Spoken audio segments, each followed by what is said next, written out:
کیا ہم نے اپنی رزق، اپنی آمدنی خود کریٹ کی ہے؟ نہیں کی ہے۔ اگر کوئی ایسا سمجھتا ہے تو دین سے بغاوت کرتا ہے، کیونکہ دین کی پہلی شرط یہ ہے کہ خدا سب کو دینے والا ہے، خدا کے سامنے ہم سرنڈر ہوتے ہیں۔ مما رزقناہم ينفقون، جو ہم دیتے ہیں اس میں سے وہ خدا کی راہ میں خرچ کرتے ہیں۔ تو جو ہماری آمدنی ہے، جو نیٹ آمدنی ہے، میں اس کی وضاحت کرتا ہوں، جو نیٹ آمدنی ہے اس میں سے 10 دینی ہے۔ جو بزنس مین ہے وہ سمجھتے ہیں نیٹ آمدنی کیا ہے، آپ کے بزنس کو چلانے کے اخراجات مائنس کر کے آپ نیٹ انکم میں 10 دیتے ہیں۔ سیلریڈ لوگ ہیں، ان کی آمدنی میں سے مولا کی وضاحت اس کے بارے میں ہے کہ نیٹ آمدنی یہ ہے کہ آپ انکم ٹیکس اس میں سے مائنس کر سکتے ہیں۔ مولا کے 48ویں جامع کا بھی فرمان ہے، تمہارے کھیت میں سے تم جو کمائی حاصل کرتے ہو اس میں سے راجا اپنا حق لے جاوے، پھر جو تمہارے پاس بچے 10 اس میں سے دینا۔ حاضر امام کی حضور میں اس بات کا خلاصہ طلب کیا گیا تھا اور مولانا نے اس کا خلاصہ فرمایا ہے کہ انکم ٹیکس ڈیڈکٹ کرنے کے بعد آپ 10 دے سکتے ہیں۔ پھر ہماری کسی قسم کی بھی آمدنی ہے، جاب میں سے ہے، نوکری میں سے ہے، بزنس میں سے ہے، ہمارا کیپٹل ہے، ہمارے پیسے پڑے ہیں، اس پہ ہمیں منافع ملتا ہے، انٹرسٹ ملتا ہے، کہیں باہر سے کچھ پیسہ آتا ہے، بلکہ یہاں تک کہ تحفے تحائف بھی جو آتے ہیں، جو بھی چیز ہماری شخصیت کی آمدنی ہے اس میں سے خدا کا حق 10 مال واجبہ دینا چاہیے۔ بلکہ یہاں تک پوچھا گیا ہے کہ والدین بچوں کو جو پاکٹ منی دیتے ہیں اس میں سے 10 ہونا چاہیے کہ نہیں؟ ہونا نہیں بھی چاہیے اور چاہیے بھی۔ نہیں اس لیے چاہیے، نہیں اس لیے چاہیے کہ والدین نے 10 دے دی ہے، اس لیے بچوں پہ 10 لازمی نہیں ہے، کیونکہ وہ والدین پہ ڈیپینڈنٹ ہے۔ ہونی چاہیے اس لیے کہ اس سے بچوں کی عادت بنتی ہے۔ ہمیں بھی یاد ہے، ہم چھوٹے تھے، مولا کا فرمان ہے کہ 10 کی ٹریننگ بچوں کو بچپن میں دو تاکہ جب وہ بڑے ہو جائیں تو ان کی ذہن میں شکوک و شبہات نہ ہو، سوالات پیدا نہ ہو۔ ہم جب چھوٹے چھوٹے تھے تو ہمیں تعلیم دی گئی کہ تمہیں 1 پیسہ بھی ملے تو بھی جمع کر کے جب تم سمجھتے ہو کہ ایک رقم بن گئی ہے 10 دے دیا کرو۔ ہم کبھی جماعت میں واعظ کر لیا، کبھی دعا پڑھا لی، نماز پڑھا لی، اور انعامات ملتے تھے تو ہمارے والدین کا، اساتذہ کا حکم تھا کہ جب انعام لینے جاؤ تو مکھی صاحب کے ہاتھ سے لے کر پیسے کو ہاتھ مت لگانا، جب تمہیں دینے جائے اسی وقت کہنا کہ مکھی صاحب اس میں سے آپ کاٹ لیجیے 10 اس کے بعد مجھے دیجیے۔ تو بچوں کو اس طور پہ ہم عادت ضرور ڈال سکتے ہیں، والدین یہ کہے کہ یہ پیسہ جو ہم تم کو دیتے ہیں اس میں سے اتنا 10 جماعت خانے میں ڈال دینا، یہ بات ان کے سسٹم میں آ جائے گی۔ پھر اس فنڈامنٹل پریکٹس کے بارے میں کسی قسم کی کوئی غلطی نہیں ہوگی، کیونکہ اگر 10 میں کہیں خامی یا غلطی یا شک و شبہ ہوا تو ہمارے پورے وجود پہ اس کا اثر پڑے گا اور بہت نقصان کا سامنا کرنا پڑے گا۔ پھر ناصر خسرو فرماتے ہیں کہ انسان کی روح کی پاکیزگی کا دار و مدار اس کے باطن کی، ان کی باڈی کی پاکیزگی پہ دار و مدار رکھتا ہے۔ ان کے وجود کے پاکیزگی جو ہے وہ اس کی خوراک کے پاکیزہ ہونے پر ہے۔ خوراک پاکیزہ ہونے کا دار و مدار حلالن طیبن غذا کے اوپر ہے، یعنی جو غذا تم کھاتے ہو وہ حلال، پاک اور پاکیزہ ہونا چاہیے۔ تو گویا روح کی ترقی اور روح کی پاکیزگی کے لیے غذا کا پاک ہونا ضروری ہے۔ اس لیے خدا نے صرف حلال کمائی نہیں کہا بلکہ حلالن طیبن کہا کہ کمائی پہلے تو حلال کی ہو، اس کے بعد 10 مال واجبات ادا کر کے اس کو طیب کر لو، کیونکہ ہم جو غذا کھاتے ہیں اس سے ہمارا خون بنتا ہے، وہ خون بدن میں گردش کرتا ہے، اس سے ہمارا برین کام کرتا ہے، اس سے ہمارے ذہن میں خیالات آتے ہیں۔ مولانا نے فرمایا لقمہ اچھا ہوگا تو وچار بھی اچھے آئیں گے، اور وچار اچھے ہوں گے تو اعمال بھی اچھے ہوں گے، کیونکہ ہمارے اعمال ہمارے تھاٹس کا ڈکٹیشن ہوتا ہے۔ تھاٹس جو ڈکٹیٹ کرتے ہیں ہمارے اعمال ایسے عمل کرتے ہیں۔ تو مولانا نے فرمایا اگر لقمے میں خرابی ہے تو سارے سسٹم میں خرابی ہے، پھر دل میں وسوسہ بھی آئے گا، دل میں اندھیرا بھی ہوگا، دل میں شک و شبہ بھی پیدا ہوگا، اور ایک دفعہ دل میں اندھیرا آنے لگے تو دین کا کوئی بھی کام اچھا نہیں لگے گا۔ اس لیے دسوم کے معاملے میں کوئی کمپرومائز نہیں ہونا چاہیے، اور دسوم کا پیسہ جتنی جلدی ہو سکے ہم اپنے پیسے سے جدا کر کے مولا کے حوالے کریں، کیونکہ مولا کا ارشاد ہے کہ ہمارا جو پیسہ ہے وہ آتش ہے اور تمہارا جو پیسہ ہے وہ سوکھی لکڑی ہے، ان دونوں کو ساتھ میں مت رکھا کرنا۔ ان دونوں کو ساتھ میں رکھو گے تو تمہارا بھی سب کچھ جل جائے گا۔ بزرگان یہاں موجود ہوں گے جنہیں پریکٹس یاد ہوگی، شاید آج بھی ہوتی ہوگی یہ پریکٹس، کہ جماعت کا کوئی بھی دیندار کوئی ایسی خدمت انجام دیتا ہے جماعت خانے میں جہاں وہ کسی بھی طرح امام کے پیسے کو ہاتھ لگاتا ہے تو وہ گھر جانے سے پہلے جماعت خانے کے احاطے میں اپنے ہاتھ کو صابن سے دھو کر جاتا تھا کہ میں امام کے گھر کے پیسے کا اثر بھی اپنے انگلیوں پہ لے کے اپنے گھر میں نہیں جا سکتا، مبادا اس کا اثر میرے وجود پہ برا نہ پڑے۔ اور یہ جو دسوم کی اہمیت کی بات ہے یہ ہے ایسی کی ایسی ہے، آج تک ہے۔ مولانا حاضر امام سے یہ سوال پوچھا گیا کہ یا مولا، آپ نے اپنے امامت کے دوران دسوم کے اوپر کوئی فرمان نہیں کیا، میں اس سوال پہ آتا ہوں۔ امام نے فرمایا دیکھو، جب بھی ہم ٹریڈیشن کو پکڑ رکھنے کی بات کرتے ہیں، جب بھی ہم فرماتے ہیں آباء و اجداد کے مذہب پہ عمل کرو، صراط مستقیم پہ قائم رہو، تو اس میں سب باتیں خود بخود آ جاتی ہے۔ سمجھ میں نہیں آتا کہ یہ دسوم کو پن پوائنٹ کیوں کیا جا رہا ہے کہ فرمان میں دسوم کا ذکر نہیں ہے۔ کیا فرمان میں کسی چیز کا ذکر نہ ہو تو ہم اسے کرنا چھوڑ دیں گے؟ ہمارے جماعت میں ہونے والے بہت سارے سیریمنیز میں سے اگر کسی کا ذکر اب فرمان میں نہ ہونے لگے، آپ چھوڑ دیں گے؟ جماعت خانے میں داخل ہوتے وقت ہم ہے زندہ کہتے ہیں، فرمان میں تو نہیں ہے کہ آپ ہے زندہ بولیے۔ حاضر امام نے 30 سال میں کبھی نہیں فرمایا کہ قائم پایا بول کے اس کا جواب دیجیے، تو وہ کر کے دعا کراؤ، حاضر امام نے کبھی فرمان نہیں کیا ہے۔ یہ آب شفا صبح شام ہم پیتے، امام نے فرمان میں کبھی نہیں فرمایا کہ آؤ جماعت خانے تم آب شفا پیو۔ کہاں پرانے امام کا فرمان ہے؟ تو پرانے امام کا فرمان دسوم پہ جتنا سخت ہے نا، میں آپ کو بتا نہیں سکتا، وہ اللہ بتا نہیں سکتا، آج زمانہ نہیں ہے وہ الفاظ بتانے کے۔ آپ دسوم کے بارے میں جتنے سخت فرامین ہیں آج نہیں بتا سکتے ہم آپ کو۔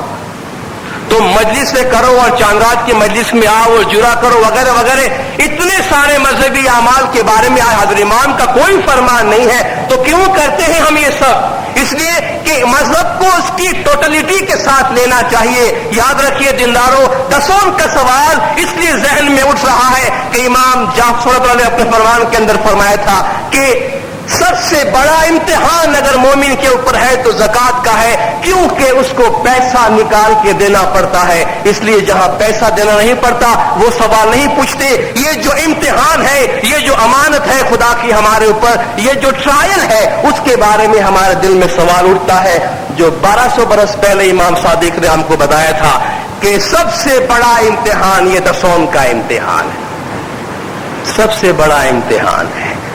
مولا نے اپنے 48ویں جامع میں ایک میسج بھیجا تھا افریقہ کی جماعت کو، منڈلی والوں کو بھیجا تھا۔ غالباً منڈلیاں شروع ہوئی تھی، پیسے دیے گئے تھے منڈلیوں میں، تو یہ سوچا گیا تھا، شاید امپریشن یہ ہو گیا تھا کہ منڈلیوں میں جو پیسہ ہم نے دیا ہے وہ دسوم میں شمار ہو جانا چاہیے، اس قسم کی کوئی بات تھی۔ تو مولا نے ایک تالیکہ ان کو بھیجا، 5 فروری 1948 کا فرمان ہے، To all true Ismailis، تمام سچے اسماعیلیوں کے نام یہ تالیکہ ہے۔ All Manlis such as 5 بار سال and my spiritual children of other Manlis should not forget that Dasound is the foremost of all duties, and without it there is no foundation, just as without dua even 2 minutes each time there is no foundation for other prayers۔ تمام منلی کے میرے روحانی بچے اس بات کو یاد رکھیں کہ دسوم کے بغیر مذہب کی کوئی بنیاد نہیں ہے۔ جس طرح کے دعا کے بغیر، پھر بھلے آپ 2 منٹ کے واسطے بھی پڑھے، اس دعا کے بغیر جس طرح مذہب کا فاؤنڈیشن نہیں ہے، کسی اور پریئرز کے کوئی معنی نہیں ہے، اس طرح دسوم کے بغیر مذہب کی کوئی بنیاد نہیں بنتی ہے۔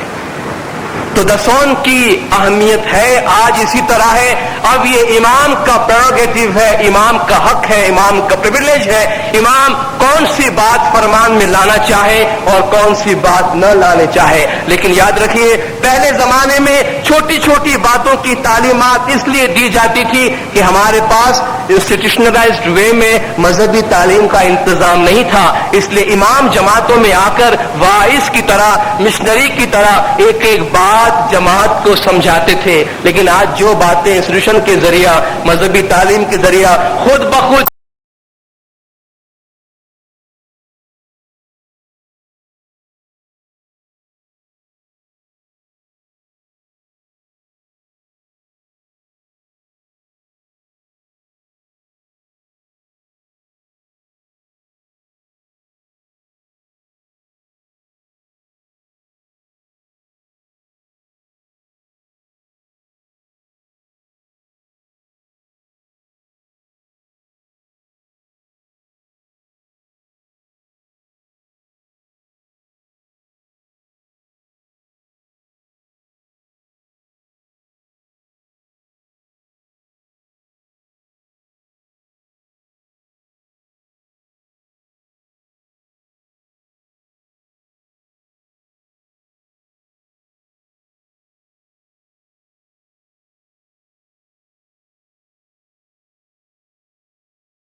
سماج کو بتائی